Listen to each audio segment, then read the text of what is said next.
On this episode of Locked On Canadiens, a frustrating weekend in Montreal, but are we headed in the right direction?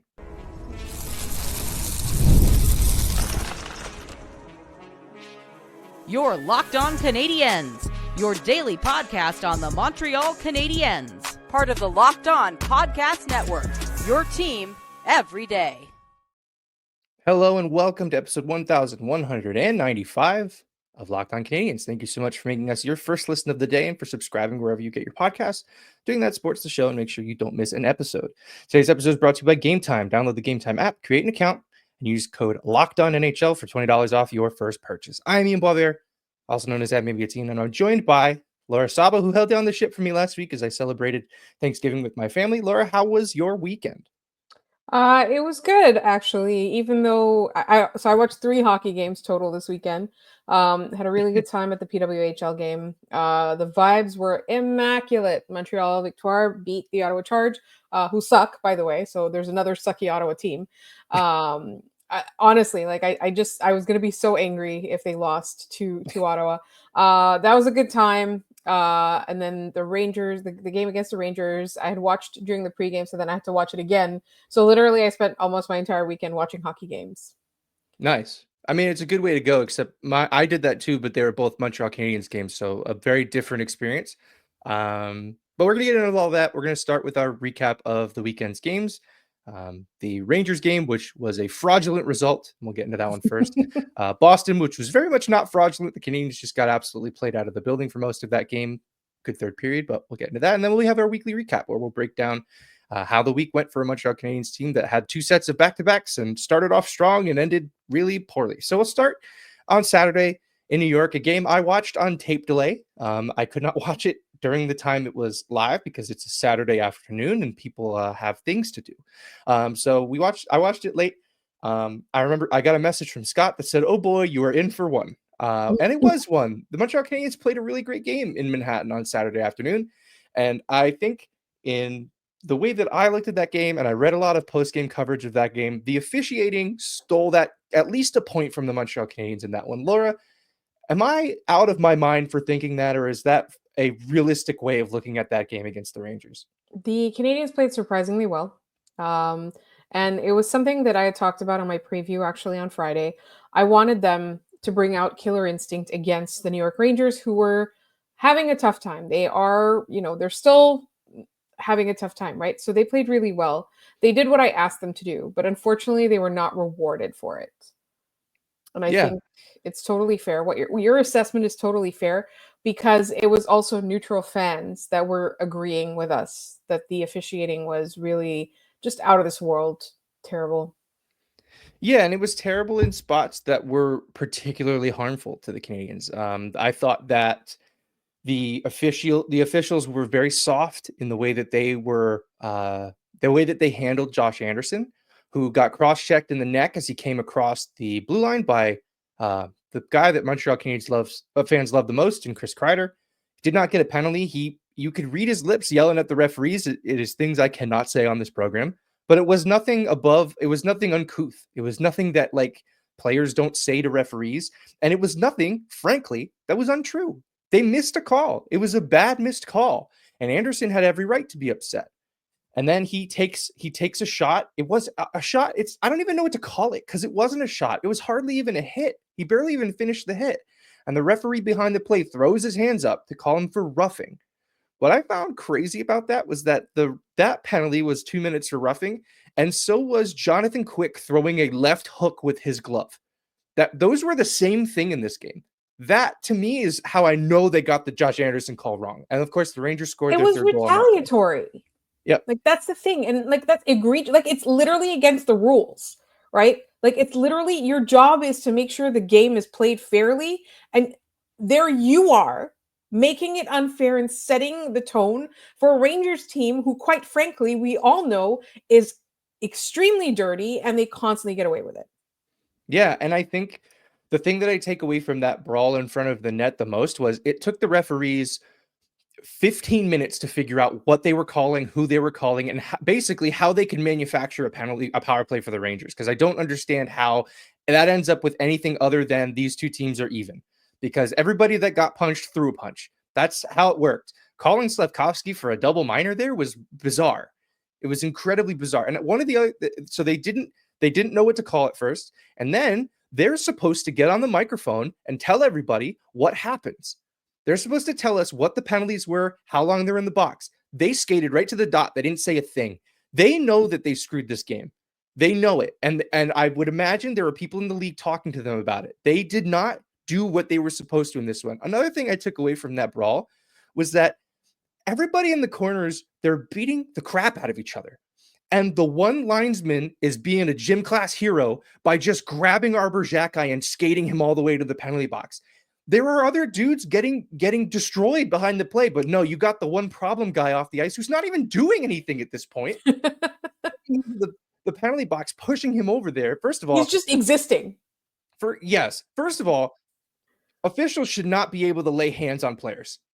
I do not believe that that's if you're breaking up a fight, fine.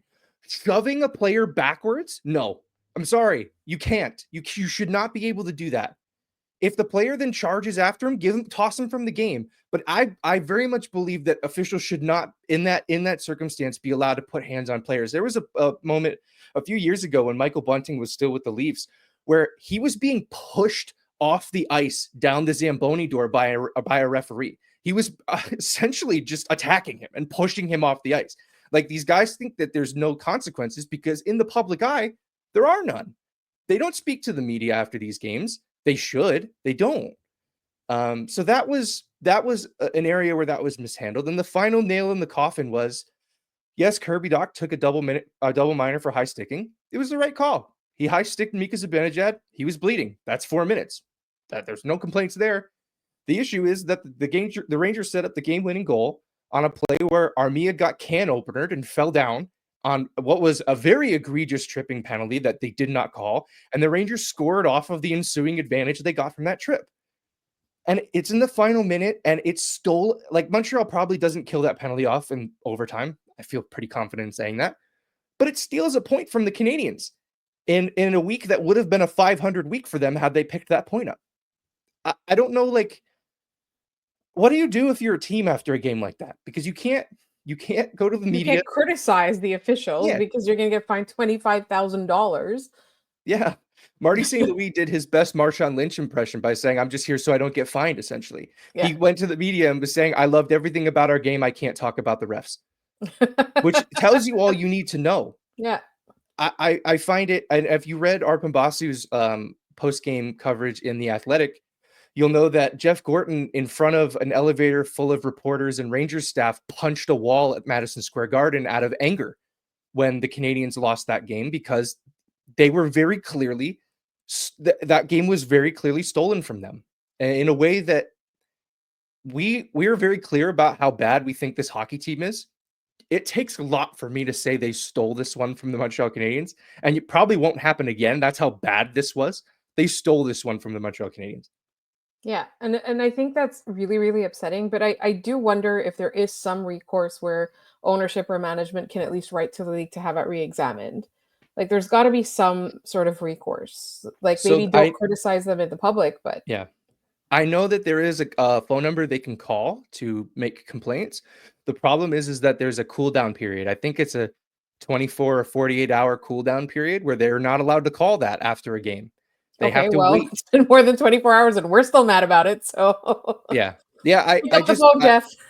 And again, like, the funniest thing to me out of all of this is those are two of the more seasoned referees this league has. They're supposed to be the best this sport has.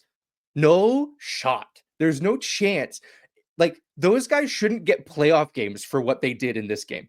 Yeah. And absolutely. They will. We'll probably see them in the cup final because that's how these guys get rewarded. It's very frustrating.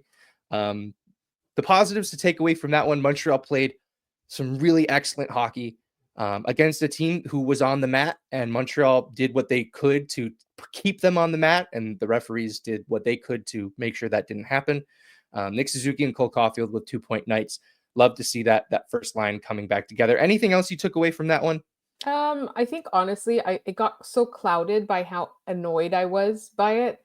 But I do think that, you guys pointed out as well in Game Over, like, Arbor Xhekaj has been really good. In terms of, like, just, doing his job and keeping his head down.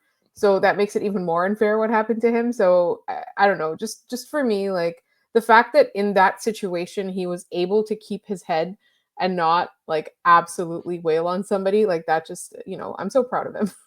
Yeah, and in that game, he hit Alexis Lafreniere, who tried to duck out of the way, and he got hit in the knee.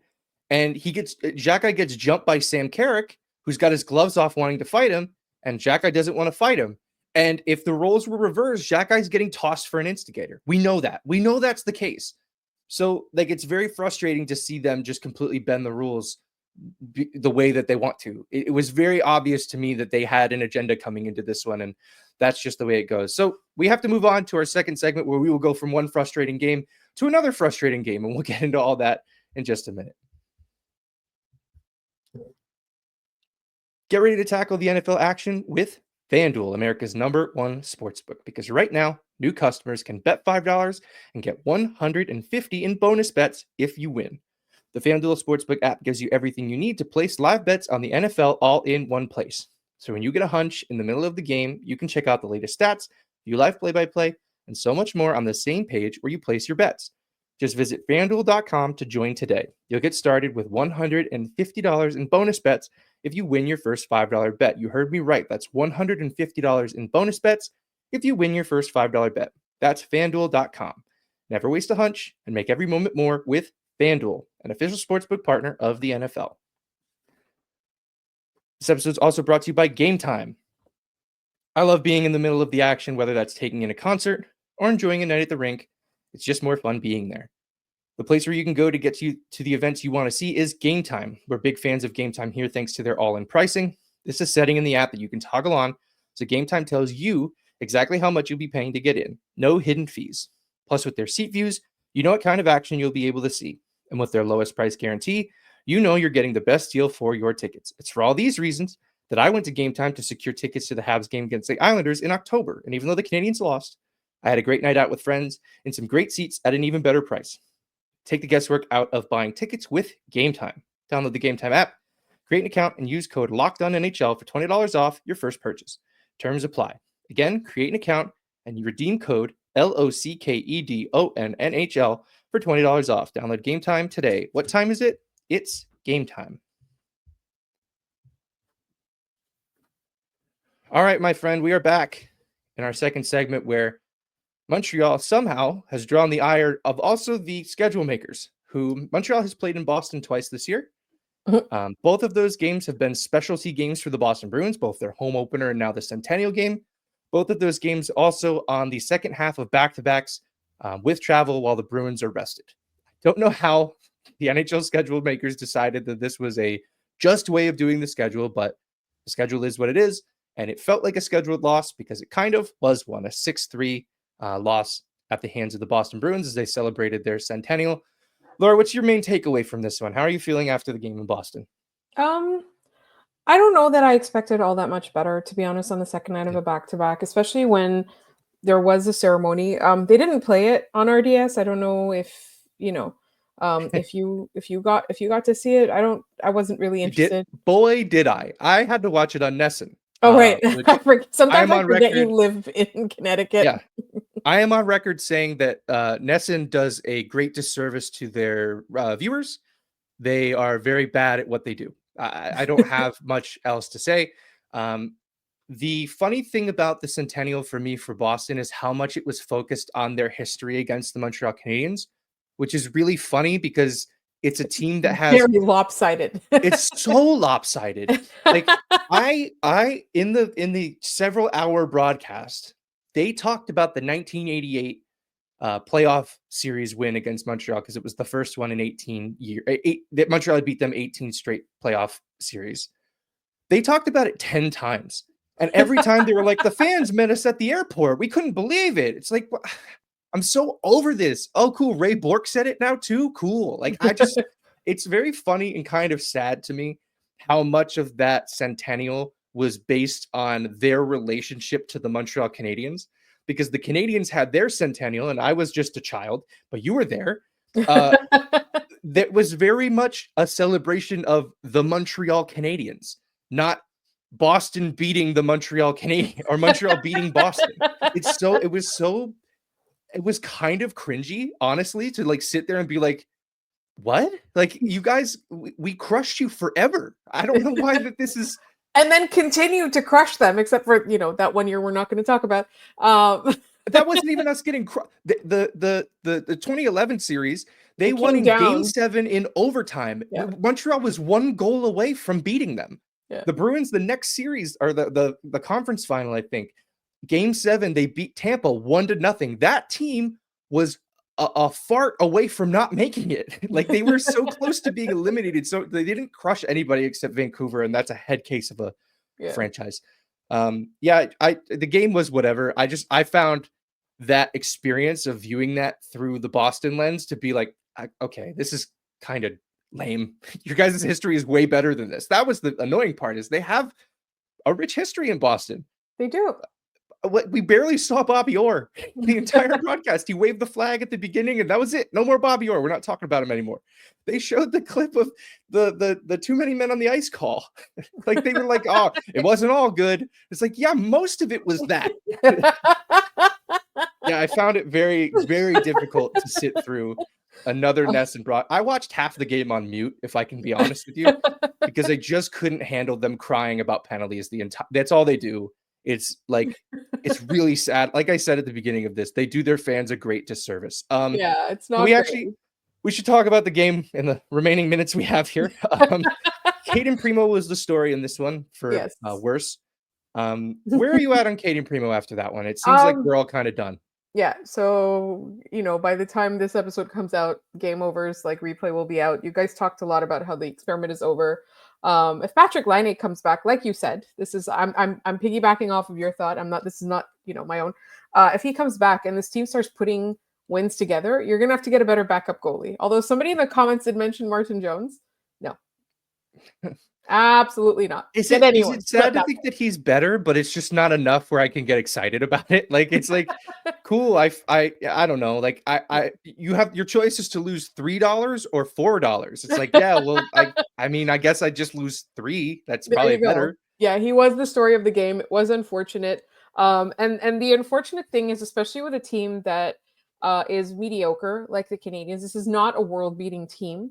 And it's not a team of veterans, right? It's not a team of like, oh my God, they're always playing for the cup year in, year out. They've been in the league for 10 years. No, that's a bunch of kids. And if the goaltender cannot play well, this bunch of kids is going to get nervous. They're going to get skittish. They are going to start making mistakes. They're going to do the whole cliche thing about like the little things, getting the little things wrong, losing their heads, not being able to keep their heads in the game, keep control of their sticks and their hockey minds. And then, like, just play flawless. And this team has so many flaws to begin with. So poor goaltending. And this is the thing, right? If Patrick Laine comes back and if this team starts being better, we know they're not going to be in the mix. That's not it. But if you want to see improvements, and there's definitely some things that have improved this season. And I know we're going to talk about it a little bit later this week. We talk about Martin St. Louis. But if you want to see the team put together performances that you can build on for the coming years, they need to play confident, and they can't play confident in front of this guy. No, this game was a perfect encapsulation of it. They were down 3-0 in the first period, and those goals were in rapid succession. The first one, like, Caden Primo just loses his net on a defenseman coming in on him that then beats him on a wraparound. If you get beat by a defenseman on a wraparound, I think it's over. Like, I just don't know that that's something you should be able to do and say you're an NHL goaltender. The second one was a complete meltdown by everybody in front of the net. The third one, he just stayed on his knees the entire time. The puck was behind the net. It came out in front of the net. They got a shot. They got another one. He was on his knees the entire time and got beat up top. I'm really struggling with this because I think the Canadiens, at the time when they had to make that trade, they made the right call by trading Jake Allen. Because the numbers all said Jake Allen was the third best goalie on the Montreal Canadiens, who would probably get you the best return. So we're not going to relitigate that trade because I still think that was the right thing to do. The problem is that the Canadiens gave Caden Primo this opportunity, and he has fumbled the bag. That's all that there really is to it. He has not performed to the level that the Canadiens need him to play. I think he finished this as an 820, like save percentage. It's just not good enough, right? Like, and I feel like I've come a long way from, before saying it's just a backup goalie, you don't have to worry about it, to now being like, okay, the team's playing a little bit better in front of him, and we're still getting shelled. Like at that point, I wonder where the Canadians are at as far as making that change, making that move. And I don't know that there's really a ton of reliable options out there. The one I pointed out on Game Over was potentially Vancouver when Thatcher Demko comes back. They will have Kevin Lankinen and Arthur Silovs available. I don't know if they're looking at moving either of those guys, but no one's really looking to trade a goalie. I don't know if anybody's noticed that, let alone a backup one. People like to have those. So they're in tough with Caden Primo right now. They're going to have to figure out a way to get more out of him and maybe keep Montembeault rested. But we're going to touch on a little bit more of that in our final segment, where we will recap the week and figure out what went right and what went wrong for the Montreal Canadiens. And we'll get into that in just a minute. This episode is brought to you by PrizePicks. PrizePicks is America's #1 daily fantasy sports app with over 5 million active members. PrizePicks is the easiest, most exciting way to play daily fantasy sports. All you do is pick more or less on 2 to 6 player stat projections and watch the winnings roll in. PrizePicks puts their members first, so all withdrawals are fast, safe, and secure. When my picks hit, I can get my money in as quick as 15 minutes. PrizePicks invented the flex play, which means you can still cash out even if your lineup isn't perfect. You can double your money even if one of your picks doesn't hit. It's so fun and simple to use, you'll really enjoy playing. Download the PrizePicks app today and use code LOCKEDONNHL and get $50 instantly when you play your first $5 lineup. That's code LOCKEDONNHL on PrizePicks to get $50 instantly when you play your first $5 lineup. You don't even need to win to receive the $50 bonus. It's guaranteed. PrizePicks. Run your game. All right. It is Monday, which means we are putting a bow on the week for your Montreal Canadiens. A week that started pretty well. They picked up 3 of 4 points against Utah and Columbus in a back-to-back scenario, and it ended with 2 regulation losses against teams that were both on the mat, and Montreal should have probably got a better result in one of them and probably got the result they deserved in a second. Your thoughts at the end of the week, Laura? It was a very weirdly structured week, 2 back-to-backs spread out over an American holiday. How are you feeling about this team after 4 games this week where they go 1-2-1? I think they actually they did much better than I expected for the week, and the result doesn't necessarily show their effort, right? Or show not just their effort, but the fact that they were able to put together stuff, right? And I think for me, that Columbus game was their one win, right? It shouldn't have been as hard as it was, but it was the second night of a back-to-back, right? So I'm going to cut them some slack there. The New York one, in my mind, that's a win. Yeah. It doesn't matter in the standings. It's not going to matter in the standings at the end of the year. The Canadiens are not going to be within 2 points of a playoff spot. So we're not going to worry about that. But I think that in my mind, that was a win. Like the way they played, they deserve that win. And then against Boston, again, goaltending is an issue. Backup goaltending on this team is an issue. This is something that for the longer term, they're going to have to think about. But at the beginning of this week, if you had said that this is, they're going to get 3 points, I don't know that I would have agreed with you. I'm so accustomed to expecting 0. Yeah. And, I think. And they deserve 5. Yeah. To say that they kind of got shortchanged is refreshing in a way that I wish I didn't have to be refreshed by, because I wish that this team would just be better. But I also wish that they got the games that they deserved. But it's hockey. That's not always how this works out. The other funny thing about that Ranger game, which was also in the article that Arpan Basu posted on The Athletic, the ice was in terrible condition because less than 12 hours before that, there was a Creed concert at Madison Square Garden. So we can not only can we blame the 2 guys with the orange armbands, but we can blame the butt rock band Creed.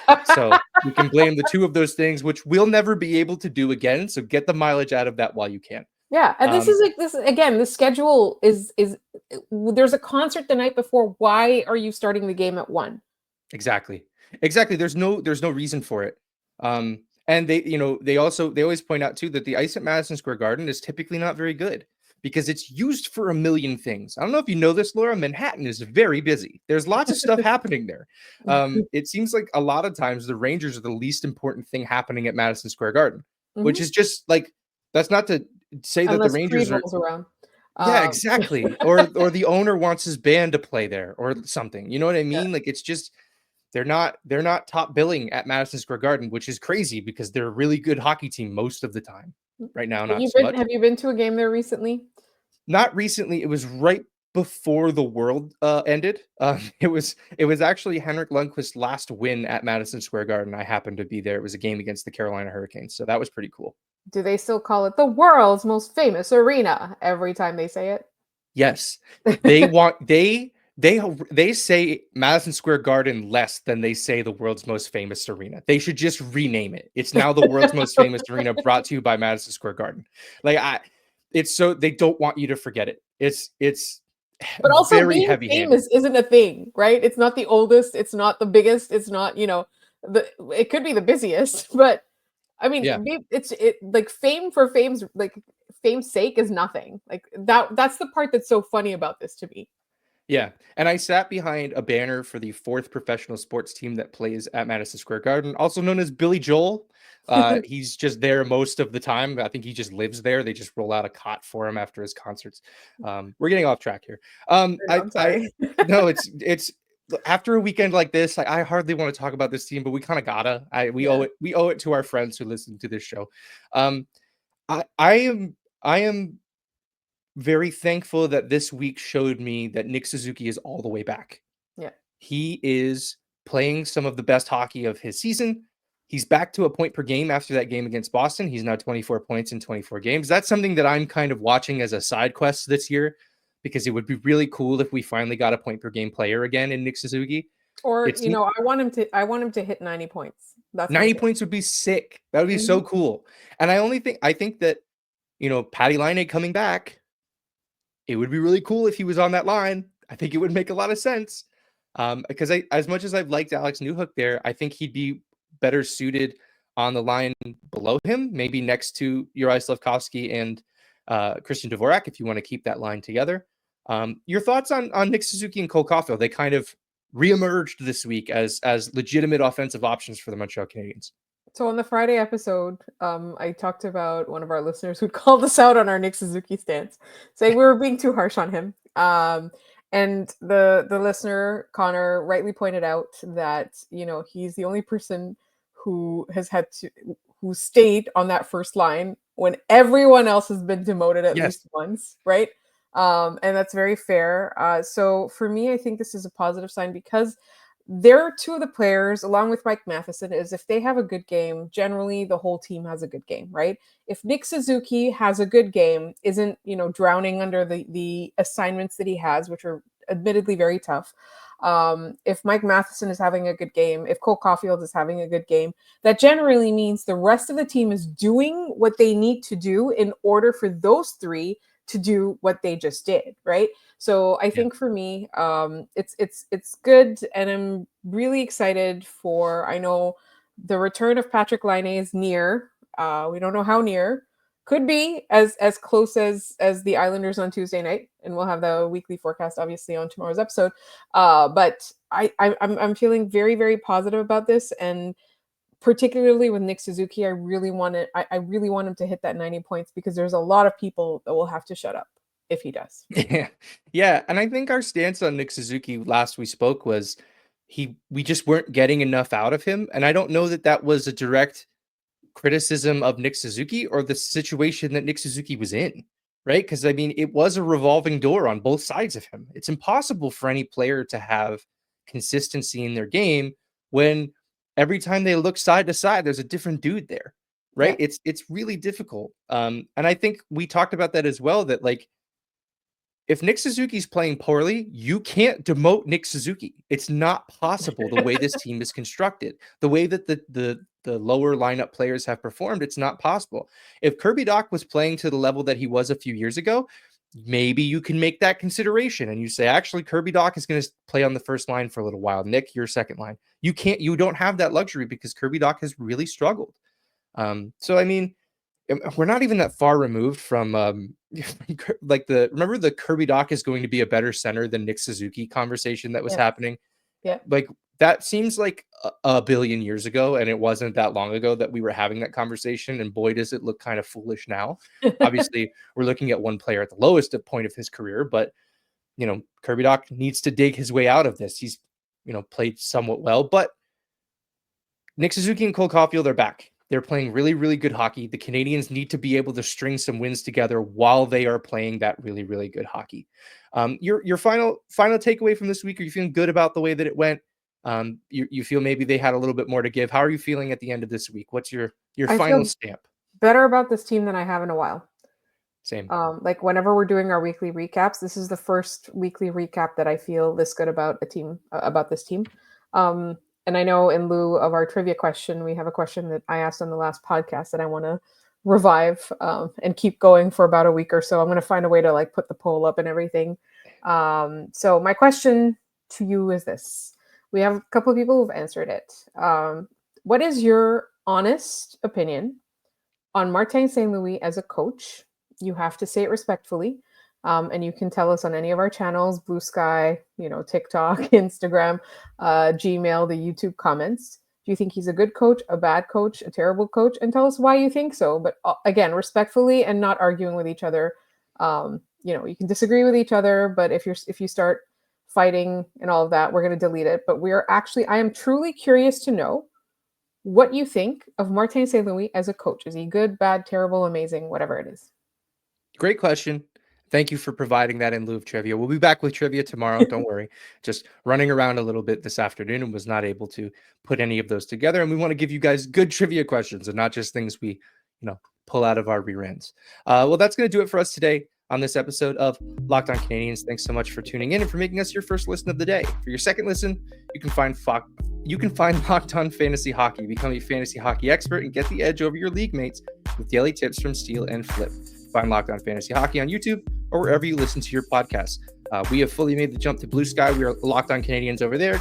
You can find Laura at The Active Stick. You can find me at Maybe a Team. We're also on TikTok and Instagram at Locked On Canadiens in those two places as well. Thanks again for listening, and we will see you guys tomorrow.